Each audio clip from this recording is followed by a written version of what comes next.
আজকাল এত অল্পেতে কথা কেন শোনা বলি? কি অন্যায় করেছি আমি? উফ, কিচ্ছু হয়নি। আরে বাবা, দিনে হাজারবার ফোন করে ডিস্টার্ব কেন করো বলো তো? আমি ডিস্টার্বড হই, বোঝো না এটা? আমি বিজি থাকি, জানো না? বলি, তুমি তো জানো দিনে অন্তত একবার তোমার গলাটা না শুনলে আমি শান্তি পাই না। তাই তো দিনে একটিবার তোমাকে ফোন করি। কিন্তু তুমি তাতেও কেন রাগ করছো গো আজকাল? হ্যাঁ, আমার আমার তোমার গলা শুনতে ভালো লাগে না অভিক। আমার ইচ্ছে করে না। এইভাবে এত মেসেজ, এত ফোন কল করলে আমি কিন্তু তোমাকে ব্লক করে দিতে বাধ্য হব, মাইন্ড ইট। তোমার কিছু একটা হয়েছে অলি, তাই তুমি এরকম এরকম করছো। কি হয়েছে বলো না প্লিজ। অদ্ভুত তো। আরে বলছি তোমার সাথে কথা বলতে আমার ভালো লাগে না, তবে তো ফালতু কেন বকো ভাই? আমি রাখছি ফোনটা, আমার কাজ আছে অনেক। বাই। অভিকের কথা শেষ করতে না করতেই ফোনটা কেটে দিল অলিভিয়া। আগামী পরশু বিলাসরা ওর বাড়িতে পাকা কথা বলতে আসছে। বিলাস বোস একজন নামকরা গায়ক। বছর সাতেক আগে একটা রিয়েলিটি শো থেকে সে উঠে এসেছিল। এখন অনেক নাম খ্যাতি ছড়িয়ে পড়েছে তার চারিদিকে। বেশ কয়েকটা বাংলা মুভিতেও গান গেয়েছে সে। ভবিষ্যতে রাজ্যের বাইরে গান গাইবার বড় ইচ্ছে তার। বিলাসের একটা বড় ফ্যান ছিল অলিভিয়া। তার মোবাইলের গ্যালারি জুড়ে শুধু বিলাসের ছবি আর গানের ভিডিও। অলিভিয়ার বিলাসকে নিয়ে এই পাগলামো বন্ধু মহলে, এমনকি বাড়িতেও কারোর অজানা ছিল না। বিএ ফাইনাল ইয়ারে পড়ে অলিভিয়া। অন্যদিকে অভিকের কথাটা বাড়িতে কাউকে জানায়নি অলিভিয়া। অভিক পেশায় একটা বেসরকারি ইংরেজি মাধ্যম স্কুলের ইতিহাসের শিক্ষক। তার সাথে অলিভিয়ার সম্পর্ক প্রায় 4 বছর ধরে। অভিকের মা খুব ভালোবাসেন অলিভিয়াকে। অভিকের বাড়িতে নিয়মিত যাতায়াত ছিল অলিভিয়ার। সব কিছু ঠিকঠাকই চলছিল। হঠাৎই অলিভিয়াদের পাশের বাড়ির মালিক নিজেদের বাড়ি বিক্রি করে দেন বিলাসের পরিবারকে। অনেক দিন ধরেই বাড়ি বিক্রির জন্য চেষ্টা করছিলেন তিনি, কারণ ইদানিং তার ব্যবসায় মন্দা চলছে। তাই কলকাতার বড় বাড়িটা বিক্রি করে দেশের বাড়িতে ফিরে যেতে চেয়েছিলেন তিনি। ঘটনাচক্রে বিলাসী বাড়িটা কেনে এবং পরিবারকে নিয়ে এই বাড়িতে উঠে আসে। যেহেতু অভিকের কথাটা বাড়িতে কেউ জানে না, তাই অলিভিয়ার মা বাবা ভীষণভাবে চেষ্টা করতে লাগলেন বিলাসের সাথে নিজের মেয়ের বিয়ে দিতে। কারণ বিলাসকে নিয়ে মেয়ের পাগলামো জানতে বাকি নেই তাদের। কথাটা মেয়েকে জানাতেই সে এক পায়ে খাড়া। অভিককে এখন শুধুই তার বিরক্ত লাগে, একটা বোঝা মনে হয় তাকে। বিলাসকে পাওয়ার পথে অভিককে একটা বাধা বলে মনে হয় অলিভিয়ার। অন্যদিকে বিলাসের বাড়িতে এখন নিয়মিত যাতায়াত করে অলিভিয়া। প্রথম দিকে অবশ্য তেমন পাত্তা দেয়নি বিলাস অলিকে, কারণ অলির মতন অনেক মহিলা ফ্যান ফলোয়ার তার আছে। কিন্তু বিলাসের মা বাবার পছন্দ হয় অলিভিয়াকে, কারণ অলিভিয়া যেমন রূপে অসামান্য, তেমন হাতের গুণও তার অসাধারণ। রকমারি দেশি বিদেশি রান্না সে করতে পারে। মা বাবার কাছে অবিরত প্রশংসা শুনতে শুনতে একসময় বিলাসও রাজি হয়ে যায় অলিভিয়াকে বিয়ে করতে। অন্যদিকে অভিকের সাথে যোগাযোগ ক্রমশ কমে আসে অলিভিয়ার। অভিককে আজকাল শুধুই কারণে অকারণে কথা শোনায় অলি। তাকে নিজের জীবন থেকে চলে যেতে বলেছে বারবার, কিন্তু অভিক হাত ছাড়েনি তার। সে যে তার অমূল্য সম্পদ। অলিকে হারাতে চায় না সে কিছুতেই। কিন্তু কোনো কিছুতেই যে একতরফা হয় না। একদিন অভিক অলির এক বন্ধু মারফত জানতে পারে বিলাসের সাথে অলির বিয়ের কথা। প্রচণ্ড মানসিক কষ্ট নিয়ে সে বেরিয়ে আসে অলির জীবন থেকে। শেষবারের মতন অলিকে দেখা করে বলেছিল, সুখী হয়ে অলি। বিরক্ত মুখে উত্তর দিয়েছিল, সেটা তোমার না ভাবলেও চলবে। বিলাস আমায় অনেক সুখী রাখবে। এমন একজন তার জীবনে আসতে চলেছে যে একজন স্টার, যার পেছনে তারই মতন অনেক মেয়ে ঘুরে বেড়ায় পাগলের মতন, শুধুমাত্র তার একটা অটোগ্রাফ নেবে বলে। ভেবেই গর্বে বুক ফুলে ওঠে অলির। আজকাল তার বন্ধুদের সাথেও যোগাযোগ রাখে না, কারণ তার স্ট্যান্ডার্ড ওদের থেকে এখন অনেক আলাদা বলে মনে করে অলি। বন্ধুরাও তার অহমিকা দেখে দূরে সরতে থাকে তার থেকে। অন্যদিকে অভিকও আজকাল তাকে আর বিরক্ত করে না। তাই বেশ নিশ্চিন্ত অলিভিয়া। আগামী পরশু বিলাসরা আসছে অলির বাড়িতে। দেখা সাক্ষাৎ তো আগেই হয়ে গেছে, এখন শুধু পাকা কথার পালা। 1.5 মাস পরে বিয়ের তারিখ ঠিক হয়ে যায় অলির। বিয়ের সপ্তাহ খানেক আগে একটা প্রি ওয়েডিং পার্টি অ্যারেঞ্জ করে বিলাস। অলি তখন বেশ অসুস্থ। কিছুদিন আগেই চিকেন পক্স কাটিয়ে উঠেছে সে। এই সময় বাড়ি থেকে বেরোতে ইচ্ছে করছিল না তার। আর রিচ খাওয়া দাওয়া, নাচ গান থেকে দূরে থাকতে ইচ্ছে করছিল তার। সে কথা বিলাসকে বলতে ঝাঁঝিয়ে উঠল বিলাস। সবটা তো আর তোমার আমার ইচ্ছে মতন হয় না অলি। কত মিডিয়া আসবে পার্টিতে কভার করতে, তারা যদি এসে দেখে পাত্রীই নেই পার্টিতে, রংচং মাখিয়ে ওরা যা খবর ছড়াবে, তাতে আমার সম্মান কোথায় গিয়ে দাঁড়াবে বুঝতে পারছো? বুঝতে পারছি বিলাস, কিন্তু কিন্তু বলার কোনো জায়গা নেই এখানে অলি। আমি গাড়ি পাঠিয়ে দেব, মেকআপ আর্টিস্ট তোমার বাড়িতেই পাঠানোর ব্যবস্থা করব, কিন্তু প্লিজ না বলো না। বিলাসের অনুরোধ ফেলতে পারে না অলি, রাজি হয়ে যায় সে। অলি যে অসুস্থ, ভুকে ভুকে চোখের তলায় কালি পড়ে গেছে, গালে হাতে পক্সের দাগ, সমস্ত কিছু ঢাকতে হবে তাকে, নয়তো আবার হয়তো ক্রিটিসাইজ করবে পাবলিক তাকে নিয়ে। লোকে বলবে বিলাস বোস এ কাকে বিয়ে করে এনেছে। ভীষণ শারীরিক দুর্বলতা নিয়েই গাড়িতে উঠে পড়ল অলি। চোখটা একটু লেগে এসেছিল তার। স্বপ্নে হঠাৎ অভিককে দেখল সে। আগের বছরের অলির পুজোর সময় হঠাৎ ডায়রিয়া হয়েছিল, তাই সেবার পুজোর প্ল্যানই ক্যান্সেল করে দিয়েছিল অভিক। বন্ধুদের সাথে সেবার রাজস্থান যাবার প্ল্যান করেছিল অভিকের, কিন্তু অলির অসুস্থতার কথা শুনে যাওয়ার ইচ্ছেটাই নষ্ট হয়ে গিয়েছিল। তাই সে বাড়িতেই ছিল, আর নিয়মিত অলির বাড়ি আসতো তাকে দেখতে, যদিও একটা বন্ধুর পরিচয়। অলির মা বলেছিলেন, কি ভালো রে তোর বন্ধুটা, এ যুগে এমন বন্ধু পাওয়াই যায় না যে বন্ধুর এত যত্ন নেয়।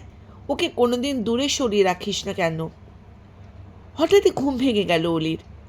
তার হঠাৎ মনে হলো অভিক যেন তার কানে কানে ব্যঙ্গ করে বলছে, কেমন আছো অলি?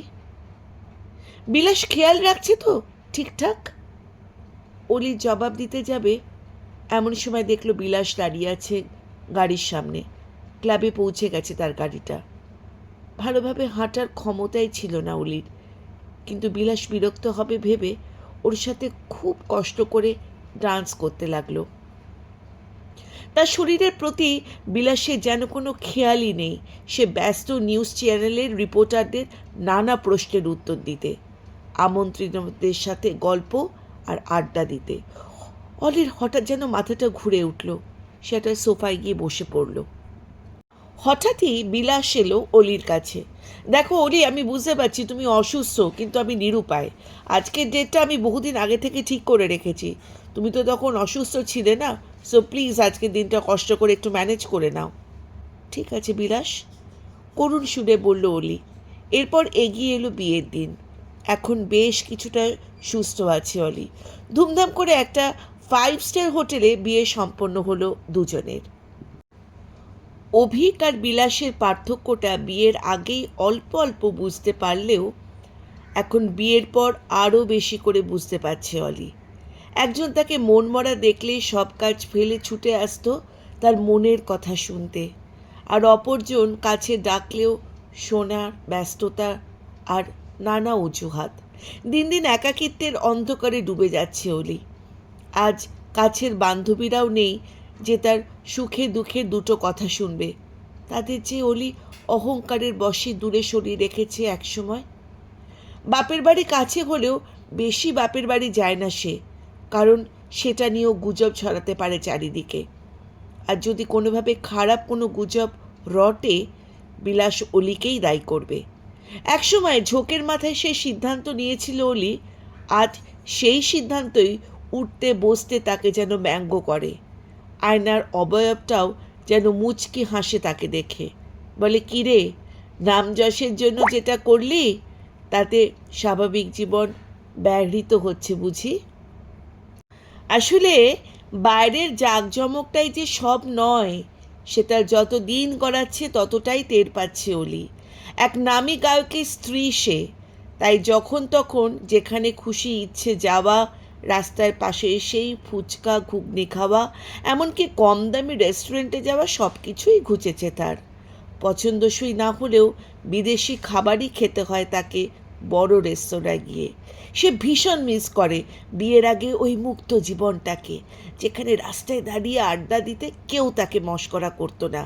একদল বন্ধু বান্ধবীর সাথে ধর্মতলা পুজোর যাবতীয় শপিং করে ফিরলে কেউ ক্রিটিসাইজ করতো না, কারণ সেদিন সে ছিল সাধারণ মানুষ, কোনো চেনা মুখ নয়। এক বাধাহীন জীবন ছিল। তবুও বিলাসকে ভালোবেসে সবটা মানিয়ে নিয়েছিল অলি। শুধু মাঝে মাঝে নামযশের ভিড়ে দম বন্ধ হয়ে আসতো তার। কিন্তু তারপরেই ঘটল সেই মর্মান্তিক ঘটনা। ভুলবশত একদিন গান রেকর্ডিং করতে যাওয়ার সময় বিলাস ফোনটা বাড়িতে রেখে চলে গিয়েছিল। আর ফোনটা অলির হাতে এসে পড়ে। হঠাৎ মেসেজের শব্দে অলি বিলাসের ফোনটা খুলে দেখে। এ কি? মাথায় যেন বজ্রপাত হয় তার। বিলাসের অ্যাফেয়ার চলছে একটা হিরোইনের সাথে। বর্তমানে যে মুভির সঙ্গে সে গান করছে, রেকর্ডিং করতে গেছে বিলাস, সেই মুভিরই নায়িকা অস্মিতার সাথে বিলাসের সম্পর্ক রয়েছে। দুজনের মেসেজে তার স্পষ্ট ইঙ্গিত। বিলাস ফিরতেই সব কথা জানায় অলি তাকে। কিন্তু বিলাস বিন্দুমাত্র বিচলিত না হয়ে বলে, ও, তুমি জেনে গেছো, ভালোই হয়েছে।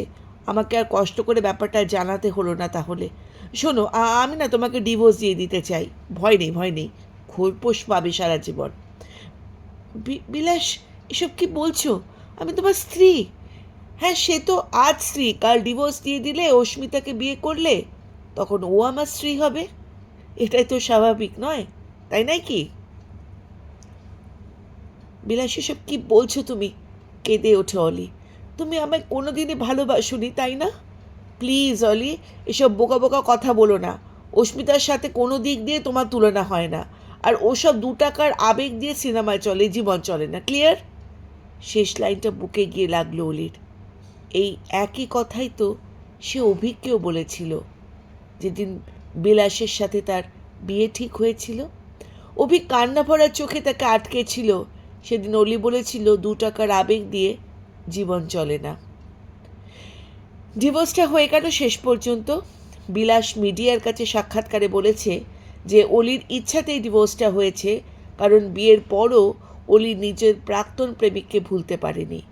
অবৈধ সম্পর্ক ছিল তার সাথে। রাস্তাঘাটে অলি ও তার মা বাবার মুখ দেখানোই দায়ী হয়ে গিয়েছিল, কারণ সকলেই অলিকে দেখে হাসত, খারাপ কমেন্ট করত। অন্যদিকে সবটা জানার পর অলির বাবা মা অলিকেই দোষ দেয় অভিকের মতন একজন মানুষকে এভাবে কষ্ট দেওয়ার জন্য। অলির মা কেঁদে বলেন, অন্যায়ের শাস্তি তো তোকে পেতেই হবে মা। এরপর মা বাবার কথাতেই অলি একদিন যায় অভিকের বাড়ি, যদি এখনও তার কাছে গেলে ক্ষমা পাওয়া যায় এই আশায়। সেখানে যেতেই অভিকের মা অলিকে দেখে বলল, বড্ড দেরি করে ফেললি রে মা। আর যদি 1 বছর আগে আসতিস তাহলে ভুলটা বুঝতে পারতিস। কেন আন্টি, কি হয়েছে? মা, তুমি যে কি করো না। এক বিবাহিত তরুণী রান্নাঘর থেকে বেরিয়ে এসে বলল, আহা, মেয়েটা সবে এলো, আগেও বসুক, জল মিষ্টি খাক, তারপর না হয় কথা বলো বাপু। তরুণীটি আবার রান্নাঘরে চলে গেল জলখাবার জোগাড় করতে। ওকে আন্টি, আর কি হয়েছে? আমি সবটা বলছি মিসেস অলিভিয়া বোস, অভিক এসে বলল। ও নীরা, আমার স্ত্রী।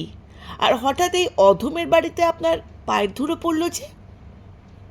অভিক, অলির মাথায় যেন আরও একবার বাজ পড়ল। সে যে 2 কুলি হারিয়েছে নিজের দোষে, তা সে বুঝতে পেরে কান্নায় ভেঙে পড়ল। অভিকের মা অলিকে নিজের ঘরে নিয়ে গেলেন, সবটা বললেন। তুই জানিস তোর বিয়ের পর অভিকের কি দশাই হয়েছিল? ও খাওয়া দাওয়া ছেড়ে দিয়েছিল, এমন অসুস্থ হয়ে পড়েছিল যে হাসপাতালে ভর্তি করতে বাধ্য হয়েছিলাম। মানসিক ভারসাম্য কিছুটা হারিয়ে ফেলেছিল। এরপর অনেক কষ্ট ওকে সুস্থ করে তোলেন ডাক্তারবাবুরা। আমি নীরাকে পছন্দ করেছিলাম ওর জন্য। প্রথম দিকে তো ও নীরাকে মেনেই নিতে পারেনি। তারপরে মেয়েটা আস্তে আস্তে ছেলেটাকে একদম পাল্টে দিয়েছে রে। আজ অভি নীরা ছাড়া কিচ্ছু বোঝে না। তুই যদি আরও একটা বছর আগে আসছিস মা। চোখের জল শুকিয়ে যায় অলির গালে। নিজের অন্যায় শাস্তি হিসেবেই ভেবে নেয় গোটা ঘটনাটাকে। তবে অলি আর তার পরিবার বর্তমানে কিভাবে দিন কাটাচ্ছে তা শুনেছিল অভিক। দিনের পর দিন সামাজিক অপমান যে শেষ হয়ে যাচ্ছে অলির, সেই অপমান ঠাট্টার হাত থেকে বাঁচাতেই অভিক তার এক বন্ধু মারফত কলকাতা থেকে অনেক দূরে এক মফস্বলের বেসরকারি স্কুলের চাকরির ব্যবস্থা করে দেয় অলি। কলকাতা থেকে অনেক দূরে আজ ভালো বাচ্চাগুলোকে আজ ওর ভালোবাসা নিয়ে রয়েছে। ওদের নিয়ে সংসারে ভালোই আছে অলি, সুখে আছে।